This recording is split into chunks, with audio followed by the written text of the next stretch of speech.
systems are ready, Captain. Okay then, let's go.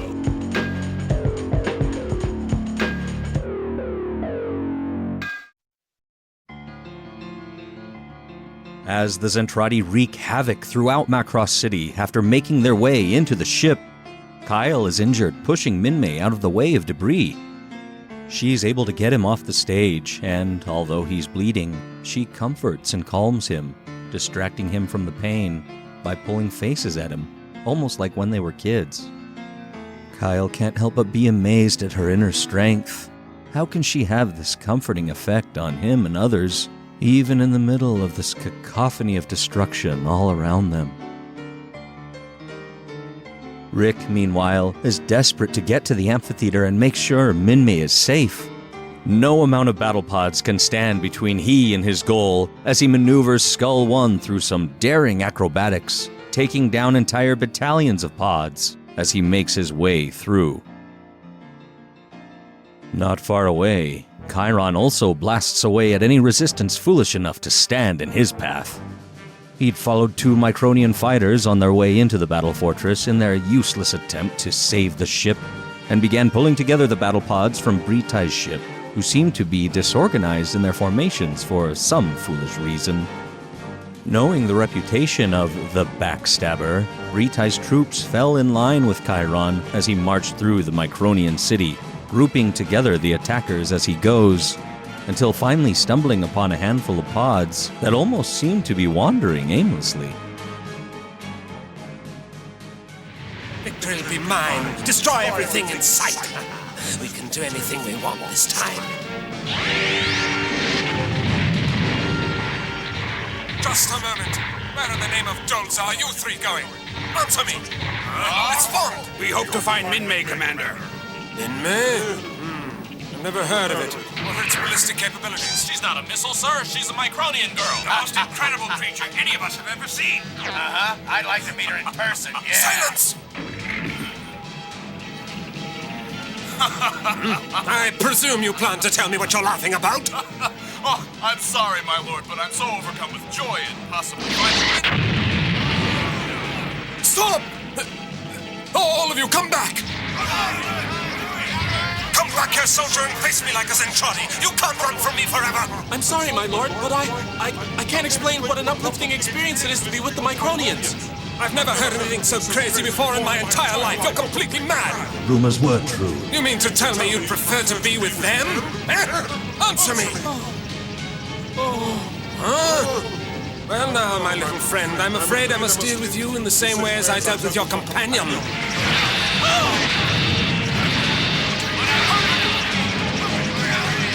Come back, you cowards! How dare you desert me! Come back! Rael had been right. The madness of these Zentraedi, wanting to live with these fragile, tiny beings. How dare they defy their proud Zentraedi heritage? How dare they defy KHYRON? The scattering of the battle pods did not go unnoticed by Vanessa, who was tracking the enemy movements in the ship. She notifies the captain of this sudden erratic behavior, and he orders Lisa to begin organizing their auxiliary groups to take advantage and push the enemy out of the city. Outside of the ship, a battle still raged, and there was still no telling how the SDF-1 was going to pull a victory out of this fracas. Rick finally makes it to the amphitheater, immediately spotting Minmay and Kyle where they sit by the stage, alone, the crowd having long dispersed to nearby shelters.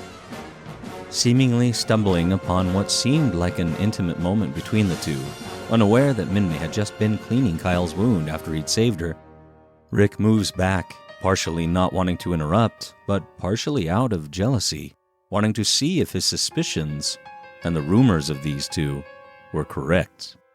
And what timing Rick had, witnessing Kyle, in a daze from a head wound, give in to his more carnal senses and kiss Minmay.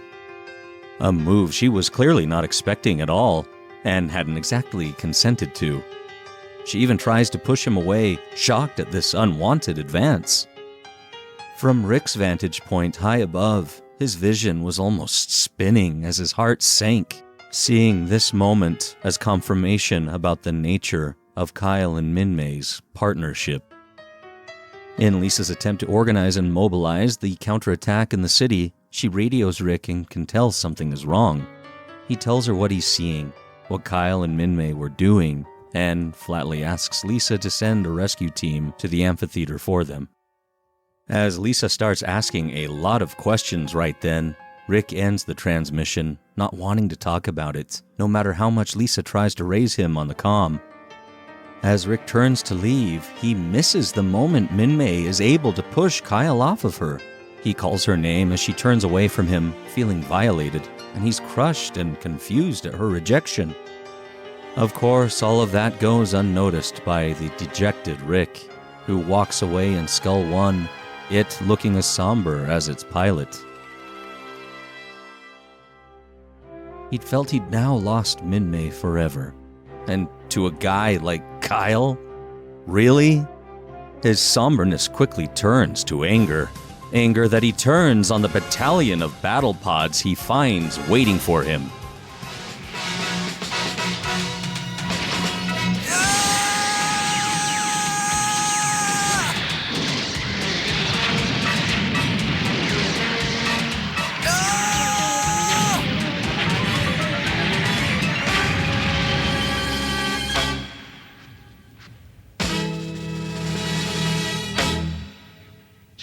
Having found a quiet corner of the city, away from the rest of the fighting, the Micronized defectors under RICO, KONDA and BRON gathered together, ditching their battle pods, abandoning them as they abandon their old lives, their old ways.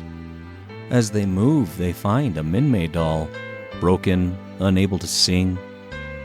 They take in the damage done to the city, and worry that perhaps they've destroyed the very sanctuary they sought. The Micronians may not accept them after this atrocity, and they could end up as dead and broken as the doll held in his hand. There was no going back, their fates now lying in the hands of those who had been their enemy. Ritai continued to monitor the battle outside, even as Exodor brought him the extremely concerning reports of defection of their own troops who had entered the battle fortress. Ritai was astonished. Such a thing had never happened in recent Zentraedi history, but Exodor reminds Ritai of the aforementioned legends he'd found, the warnings to the Zentraedi to stay away from any Micronian species, especially where protoculture was involved. Ritai wondered if he should have taken those legends more seriously.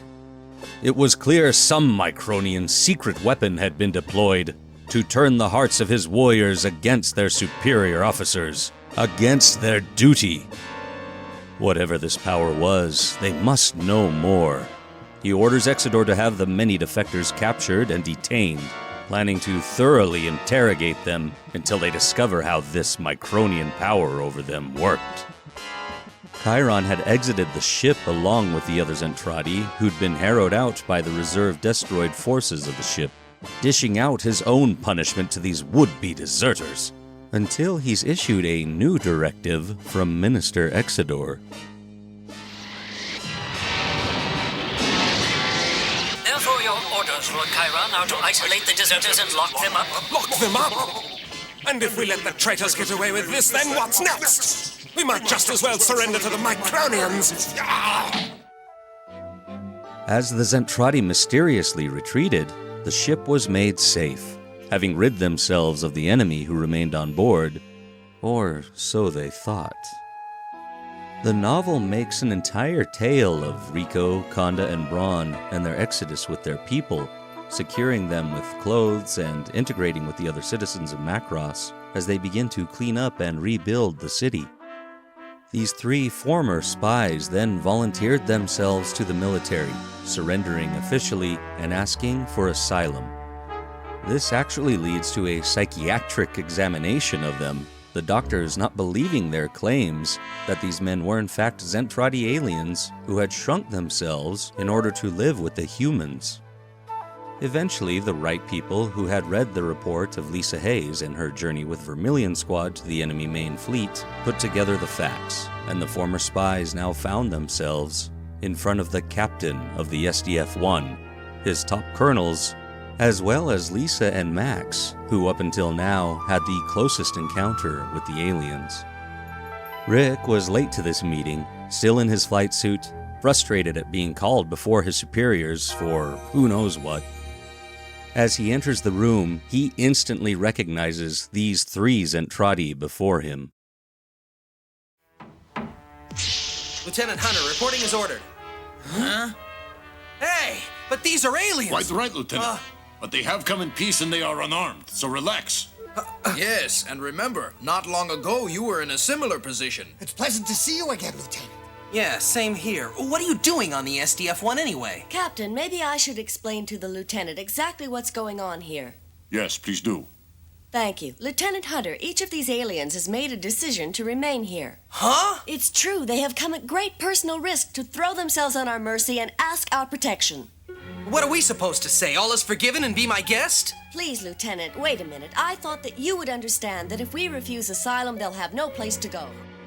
Rick's knee-jerk reaction is understandable, but I love that it's Max, who'd been through so much with Rick, who understood what it was like to face death at the hands of the Zentraedi the same way Rick knew. Max, who had such a gift of seeing the truth of a situation, analyzing it quickly, and coming to the best decision, is able to put much of Rick's initial anger against the Zentraedi at ease with a simple glance and a nod. That simple communication between these two pilots, these two soldiers, these two friends who'd been through hell and back together against the very enemy who now sat before them asking for mercy, that Max could convey all of this to Rick with that simple glance and nod spoke volumes of their bond, as well as their wisdom in overlooking any prejudice or bias they might have had against their foe and listened to them as they now sought for peace. Listen, what are your reasons for coming here? We are hoping to live with you Micronians on this ship. You want to live here? Yes, because all around here there is happiness. And also because Minmay is here. I see, but how did you obtain all this information about us? We had been sent here before by our leaders as spies. I understand, but that doesn't seem like enough motivation to ask for political asylum. So Commander Hayes' assumptions on the subject have now turned out to be correct. Captain Global, I assume you're not going to let yourself be taken in by this ridiculous business. I'm not so sure it's ridiculous. Lieutenant Hunter, what is your opinion? I'm for it. At least if it were up to me, let him stay. It's a good idea. I guess we ought to take the first step towards universal peace right now, don't you think? What? Surprising that they're so happy. I just can't believe what I'm hearing. Lieutenant, why do you accept their request for asylum now? Because maybe I changed my mind. Captain, don't you think that we should perhaps be consulting with someone who has a little clearer opinion about this whole matter? Hold on, just a moment. Hunter, would it be too much to ask if all of us could hear the reason for your change of heart on this subject? Certainly, sir. As I mentioned in my original report, the aliens are bred only for war and conquest. It's the only thing they've ever dealt with, up till now. So? So when they had their first contact with us, well, I'm sure it was a terrible shock to them. Yes, he's right. We were amazed by everything we saw. The most beautiful thing of all was Minmay singing, and also that males and females stayed together. Some people even spoke out against fighting. Once we became used to it, we started to like living here. Let us stay, please. We can't go back. See, my thinking is they appear to like it so much it'd be stupid not to let them stay. What harm could it do us? There's got to be a first attempt at making peace with the alien forces at some point in the near future, and it might as well be now. Everyone here will probably make history. Don't you think that's a little optimistic? I mean, Lieutenant, good Lord, you're talking about living with aliens! They may look like us, Lieutenant, but don't let them fool you. I'm sure it's a facade. No, I'm telling you, here on the SDF-1 with the people of MACROSS City, they've had their first experience with a life that can be lived not making war. Rick, Lisa, and Max had a much less rigid view of the world than these older military war dogs, who'd been fighting for most of their many years of life. They were far more indoctrinated to dehumanizing their enemy, a practice that came especially easy when the enemy wasn't human. But even as Lisa and Rick debated such things with Colonels Maistroff and Carruthers, a medical officer enters the room, one that had come at the request of Captain Global with a report he'd been waiting for. Well, Captain, what is that? What's it say? I had the laboratory analyze the alien cell structure. You may find this intriguing. As a matter of fact, I am sure you will. What? No! Why, their blood types and genetic structures are virtually identical to ours! It can't be! We're almost exactly the same! I expected something like this, but to be told I'm right is still unbelievable. Then that means we all might have had some type of common ancestors. But how does it explain their obsession with protoculture? Well now, it seems to me that we can no longer treat these, people as aliens, correct? I think that we can now view this case as the usual political asylum request. Now, hold on. I don't think the results of one little lab test are enough evidence to Well then, I say we grant these gentlemen asylum. Maestroff refused to accede to this asylum, demanding that the United Earth Council have a say in this, threatening to go to them with these matters. Gloval's orders stand, even as Maestroff and Carruthers leave in a formal huff. Lisa warns the captain that she knows they won't drop the subject, and she is worried at the difficulties they may create with this newly given Zentraedi asylum. All the captain knew was that these were extraordinary times, calling for extraordinary measures. He was the one in charge of this ship, and all that transpired upon it. If the Council wished to continue its denial of facts, then so be it. But Gloval would no longer let them sit in judgment of him and his people.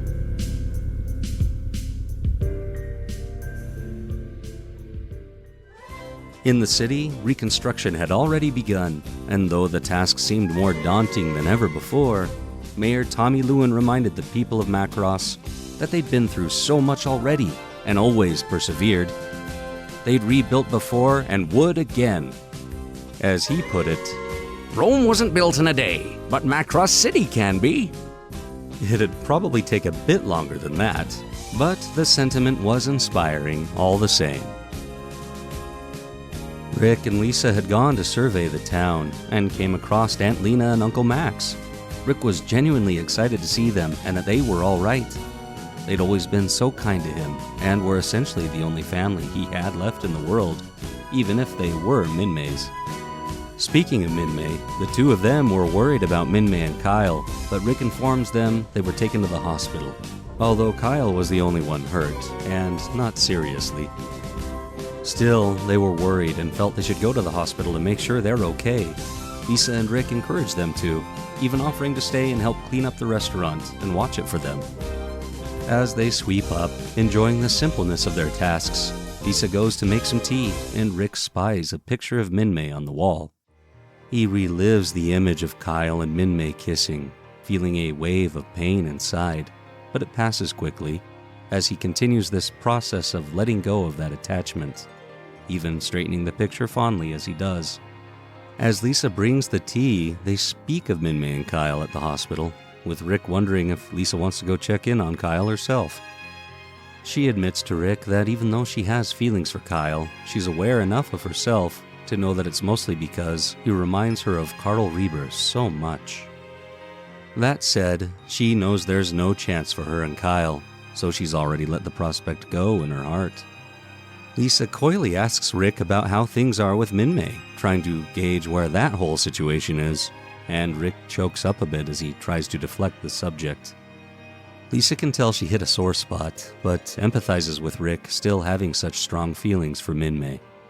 Despite her own growing feelings for Rick, or maybe because of them, she does a very selfless thing, giving counsel to Rick, telling him that there probably is still a chance for he and Minmay, if Rick tells her how he truly feels. They change subjects and also talk about how all this reconstruction and cleaning seems like such a chore for them, but to these new Zentraedi asylum seekers, the art of repairing the ship must seem fantastical. They find themselves excited for these defectors, for the new life they have ahead of them, celebrating the small and simple things instead of constant warfare, at least one day, hopefully. Just then, the alarm rings as the battle alert goes out, and Rick rushes off to Prometheus as Lisa tells him she'll lock up the restaurant. What's it going to take to stop all these attacks? Total destruction? Oh, I sound like my father. Rick leads the veritechs towards the incoming Zentraedi, just as Lisa finally enters the bridge to relieve Sammy in her position. The bridge crew postulate that this enemy force must be leftover remnants of the previous attack, some group that didn't retreat with the main enemy force. Oh my. Skull Leader, pods heading your way. Roger. Why can't they just go home? Not much chance of that. You're probably right. Go home! Sorry, Commander, it didn't work. I guess you have to go in there and fight them. Still in all, it was a good try, Lieutenant. Thanks, Commander. Rick issues orders to Max as they reposition for another sweep, Rick looking out for all the members of his squad even as he watches his own tail. Eventually, the enemy has had enough and breaks off, surprising the veritechs by retreating almost as suddenly as they'd attacked. Rick radios Lisa, mentioning how erratic this behavior is of the Zentraedi, and Lisa agrees and worries that such a pattern may very well continue until they are all destroyed, unless they can follow the example of the defectors and begin to champion peace over war. Later, in the captain's ready room, not far off the bridge, Lisa makes a proposal to the captain to further her quest for this peace. Captain, you know I'm right. When we granted asylum to those Zentraedi defectors, we changed this whole conflict. We're defending their desire to adopt our values. If I don't go down to Earth to line up some support, we might very well be ordered to send them back. What makes you think you'll convince them? I don't know if I can, but we have new evidence and I have to try. At the least, I might be able to get my father behind us. I presume you plan to overcome his objections by presenting something compelling to him? The results of those lab tests are enough to prove we're essentially the same. That should be compelling, don't you think? Well, that's what I'll start with. You're determined. Yes, sir. The only way to avoid the destruction of the Earth is to begin coming to terms with the Zentraedi. I think the appearance of the defectors is the first step in that process. Could be risky. They might not let you come back to the ship. I know that, sir, but this war must be stopped. All right, I'll let you do it. I agree with you about the overriding importance of putting an end to this war. With that goal in mind, I suppose any risk is acceptable. You leave tomorrow. Yes, sir. I'll begin working on a joint report tonight. I'll have a draft for you in the morning. I'm glad I'm off duty. These skirmishes take everything out of me. I wonder where Lisa disappeared to. I wanted to ask her out to dinner tomorrow. Well, I guess this is it. Once I leave this ship, I may never see any of these people again. I wonder what Rick would say if he knew I was leaving. I wonder what Lisa would say if she knew I was planning to ask her out. The irony of them passing so closely to each other at this moment, barely missing each other, was rather indicative of their entire relationship. And it was a cruel twist of fate that just as Rick felt this new urge to actually draw closer to Lisa, they were about to be pulled apart, as far from each other as they could possibly be.